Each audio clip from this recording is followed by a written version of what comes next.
नमस्कार। आज हम एक बहुत ही पावरफुल फ्रेमवर्क की बात करने वाले हैं। इसका नाम है आईग्रो कोचिंग मॉडल। ये एक ऐसा तरीका है जिससे कोई भी बातचीत, चाहे वो पर्सनल हो या प्रोफेशनल, बहुत ज्यादा मीनिंगफुल और स्ट्रक्चर्ड हो सकती है। तो चलिए सबसे पहले ये समझते हैं कि यहाँ कोचिंग का मतलब क्या है। देखिए, कोचिंग का मतलब सिर्फ सलाह देना नहीं होता। इसका असली मतलब है सही और असरदार सवाल पूछना, ताकि सामने वाला खुद अपने जवाब ढूंढ सके। ये बिल्कुल एक खोज की यात्रा पर ले जाने जैसा है।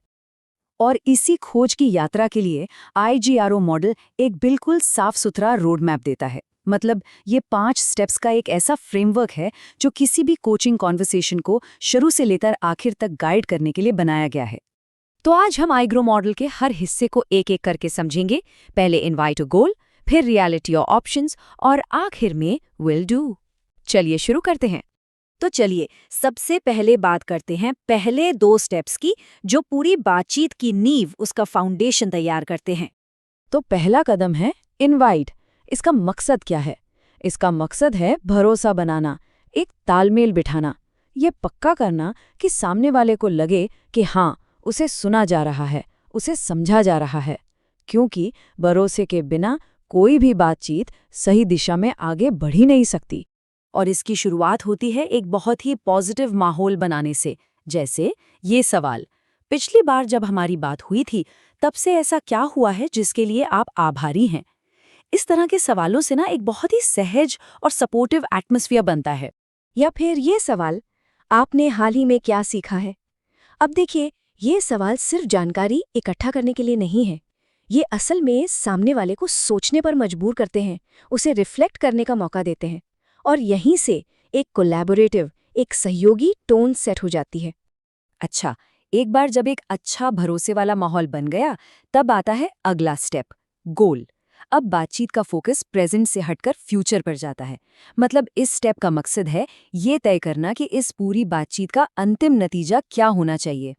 तो एक बहुत ही जरूरी सवाल यहाँ पर यह है, आप इस एंगेजमेंट में क्या होते हुए देखना चाहेंगे। ये सवाल ना बातचीत को एक बहुत ही स्पेसिफिक, एक बिल्कुल साफ सुथरे गोल पर फोकस करने में मदद करता है। ये दिशा तय कर देता है। और फिर इसको और भी क्लियर करने के लिए ये फॉलो अप सवाल, आप एक वाक्य में कैसे बताएंगे कि आप क्या होते हुए देखना चाहते हैं। ये कमाल का है। ये एक बड़ी सी इच्छा को एक सिंगल कंसाइज गोल में बदल देता है। और जब लक्ष्य इतना साफ हो तो रास्ता खोजना कितना आसान हो जाता है ना? तो फाउंडेशन सेट हो गया। अब चलिए बातचीत के कोर, उसके मूल हिस्से की तरफ बढ़ते हैं, यानी रियलिटी और ऑप्शंस। अब आता है रियलिटी फेज। इसका मकसद है कि करंट सिचुएशन की अवेयरनेस बढ़े। मतलब अभी हम कहाँ खड़े हैं और लक्ष्य तक पहुंचने के लिए क्या करने की जरूरत है। ये स्टेप पूरी तरह से एक ईमानदार सेल्फ डिस्कवरी के बारे में है। और इसके लिए एक बहुत ही पावरफुल सवाल है, आप जो चाहते हैं और जो आप अभी देख रहे हैं उसके बीच में क्या अंतर है। ये सवाल, ये उस गैप को, उस फासले को सामने लाता है जिस पर काम करने की जरूरत है। यहीं से असली समस्या या अपॉर्चुनिटी की पहचान होती है। ठीक है, तो अब हमें रियलिटी का पता चल गया है। अब फोकस जाता है ऑप्शंस पर। यहाँ पर हम उन सभी संभावनाओं को एक्सप्लोर करते हैं जो गोल की तरफ ले जा सकती हैं। ये एक तरह से ब्रेनस्टॉर्मिंग का फेज है। तो यहाँ पर हम हर तरह की संभावनाओं के बारे में सोचते हैं। जैसे इस एंगेजमेंट में हेल्दी डीएमएम डीएनए डालने के लिए क्या किया जा सकता है, अपने गोल की तरफ बढ़ने के क्या क्या तरीके हो सकते हैं, क्या कोई ऐसा इंसान या ऑर्गेनाइजेशन है जिससे सलाह ली जा सकती है। मतलब हर तरह के आइडियाज़ को वेलकम किया जाता है। लेकिन सिर्फ आइडियाज़ ही काफ़ी नहीं है। इसके बाद हम इन ऑप्शंस को प्रैक्टिकल लेवल पर भी देखते हैं। मतलब इन आइडियाज़ को हकीकत में बदलने के लिए क्या क्या रिसोर्सेज लगेंगे, कौन लोग हैं जो मदद कर सकते हैं, कितना पैसा लगेगा, और सबसे ज़रूरी पर्सनल कैपेसिटी कितनी है। इससे ये पता चलता है कि कौन सी ऑप्शंस असल में करने लायक हैं। तो अब हमने रियलिटी समझ ली, ऑप्शंस भी एक्सप्लोर कर लिए। अब सबसे ज़रूरी हिस्सा आता है एक्शन। क्योंकि सिर्फ सोचने से कुछ नहीं होता, उसे करना भी पड़ता है।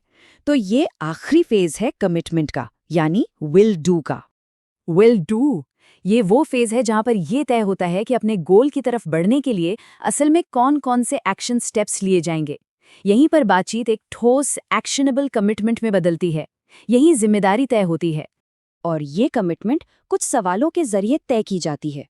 सबसे पहले कौन से कदम सबसे बड़ा फर्क पैदा करेंगे, फिर इनमें से सबसे पहले क्या करना सही रहेगा, और फिर ये काम कब तक पूरा हो जाएगा, और आखिर में कितना भरोसा है कि ये स्टेप्स लिए जा सकेंगे। ये सवाल प्लान को बहुत ही क्लियर और मैनेजेबल बना देते हैं। तो आखिर में हम वापस उसी बात पर आते हैं कि कोचिंग क्या है। ये दूसरों को डिस्कवरी यानी खोज के जरिए उनके गोल तक ले जाने का एक तरीका है, और iGrow मॉडल इसी एम्पावरमेंट का एक बेहतरीन टूल है जो लोगों को अपने रास्ते खुद खोजने में मदद करता है। तो यहाँ से टेक अवे क्या है? वो ये है कि इस स्ट्रक्चर को किसी भी ऐसी बातचीत में इस्तेमाल किया जा सकता है जहाँ किसी को ग्रो करने में, आगे बढ़ने में मदद करनी हो। अब सोचने वाली बात ये है कि अगली कौन सी ज़रूरी बातचीत है जहाँ ये काम आ सकता है।